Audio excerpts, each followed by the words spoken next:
Bonjour les vierges et bienvenue sur votre tirage de début mai.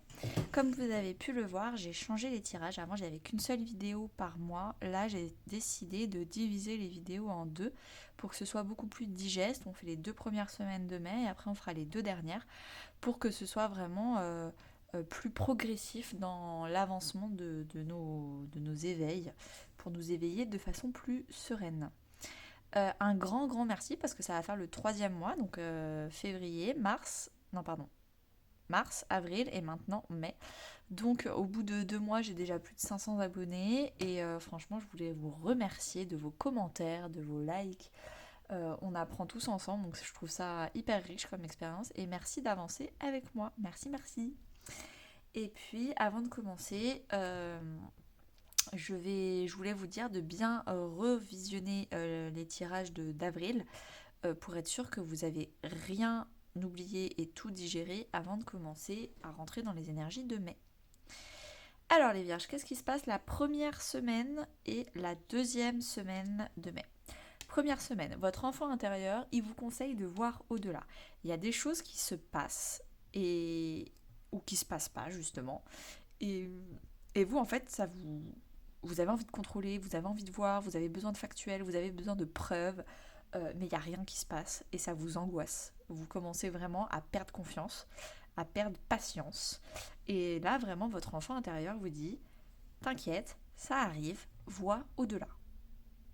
Fais confiance au processus, regarde à long terme et pas à court terme. Ce qui est dur, je sais, surtout quand ça fait longtemps. On dit d'être encore plus patient alors que ça fait déjà longtemps. Donc, soyez patient. Voilà le conseil de l'enfant intérieur. L'énergie générale, c'est la même chose. C'est la reine d'épée. La reine d'épée, c'est une reine qui est intuitive, qui est factuelle, qui est en contact avec sa connaissance intérieure, son savoir intérieur, sa sagesse intérieure. Clairement, ou alors vous êtes un peu trop factuel, un peu trop froide, et ça vous commencez à vous tendre un peu, on va dire. Vous êtes tendu parce que les choses que vous voulez n'arrivent pas. En tout cas, vous allez aussi apprendre à trancher et à voir le vrai du faux. À voir qu'en fait, peut-être que les choses qu'on ne voit pas, c'est les choses qui vont porter leurs fruits dans plus longtemps. Et les choses qu'on voit, c'est les choses peut-être plus superficielles. Vous avez une clairvoyance sur ce qui est en train de se passer.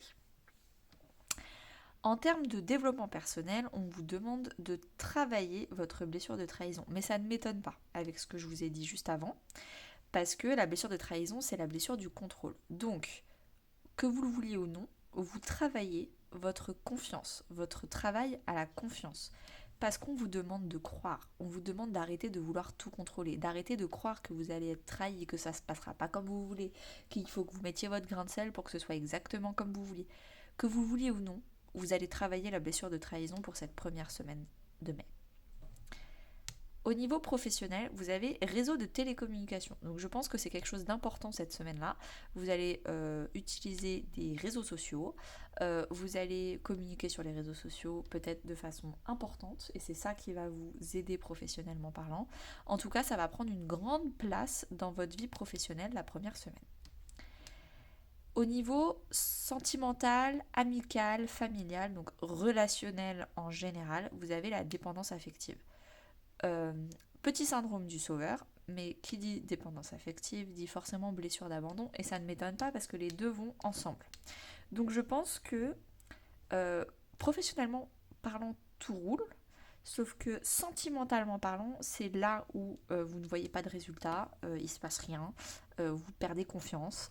euh, et du coup, comme vous perdez confiance et vous voulez que ça avance plus vite, parce que les gens en face ne font pas ce que vous voulez qu'ils fassent à la vitesse où vous voulez qu'ils le fassent, du coup, vous commencez à le faire à leur place. Au syndrome du sauveur, je sais bien le faire, mieux le faire que toi, plus vite, plus efficacement, donc je vais le faire à ta place, comme ça ce sera comme moi je veux, et je serai aimé en retour plus rapidement, parce que du coup, j'accélère les choses.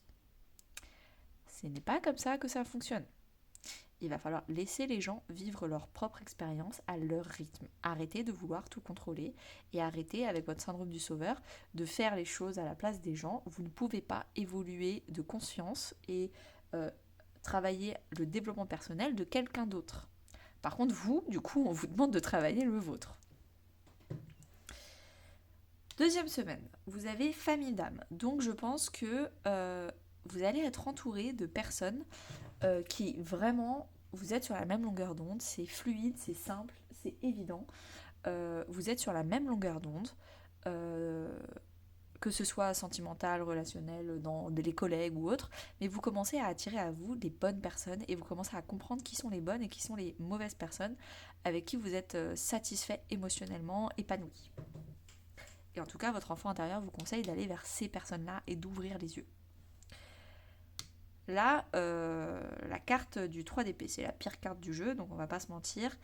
Beaucoup de blessures vont remonter cette deuxième semaine de mai.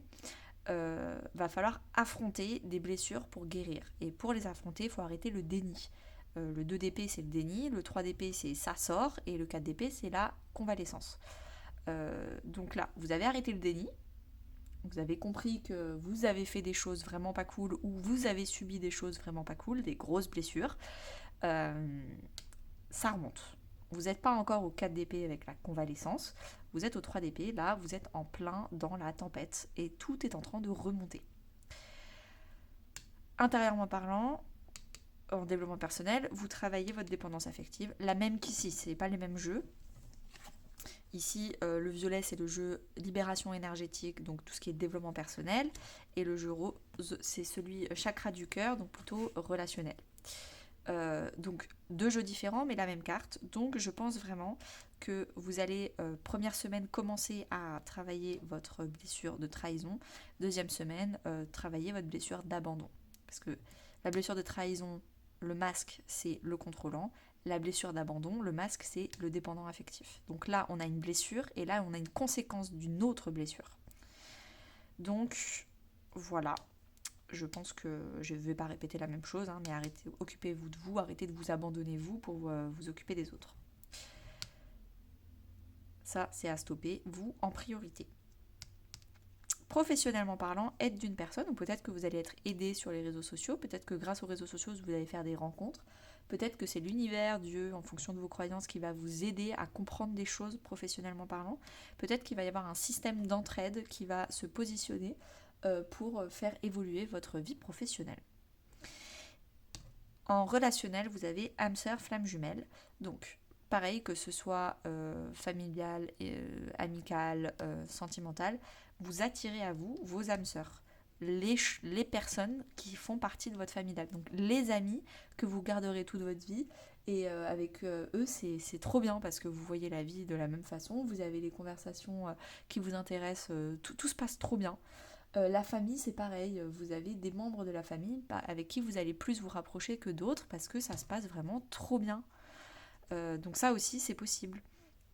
En tout cas, vous allez attirer à vous les bonnes personnes. Et puis alors après, sentimentalement parlant, couple, vous allez vraiment attirer des liens d'âme. Donc là, j'ai des tirages spéciaux liens d'âme si vous êtes en lien d'âme. Tout ce qui est âme sœur, âme jumelle, flamme jumelle, compagnie, je ne les connais pas tous. Donc on va appeler ça lien d'âme en général, des personnes avec qui émotionnellement vous êtes vraiment énormément connectés. Ok, je fais pause sur ce tirage et je prépare le tirage spécial développement personnel. Je pense on va développer ça pour vous donner plus d'aide et plus de guidance pour ce début mai.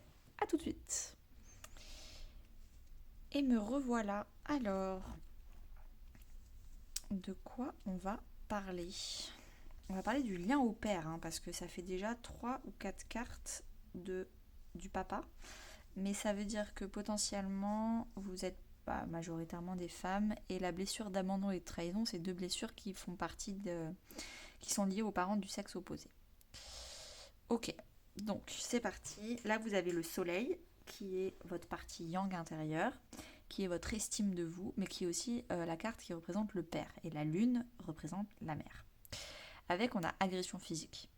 Donc, je pense que vous êtes violent verbalement, moralement, j'espère pas physiquement, parce que je veux pas annoncer ça sur ma chaîne, mais en tout cas, il y a une violence, une exigence énorme sur votre estime de vous-même, peut-être parce que votre père l'a été avec vous, et donc du coup, vous, en tant qu'adulte, vous répétez ce schéma à bannir, hein, mais du coup, c'est peut-être sur ça qu'on va discuter aujourd'hui, parce qu'il y a beaucoup trop d'exigences et de violence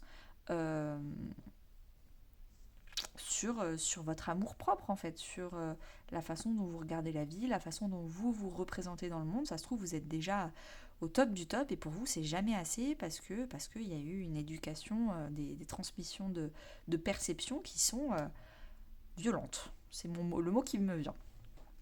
Donc là, vous êtes en train de purifier votre maison 12. Alors, tout ce qui est enfant intérieur, yin et yang, les 12 maisons astrologiques, les 5 blessures qui empêchent d'être soi-même, j'ai fait des vidéos déjà toutes préparées sur ma chaîne YouTube.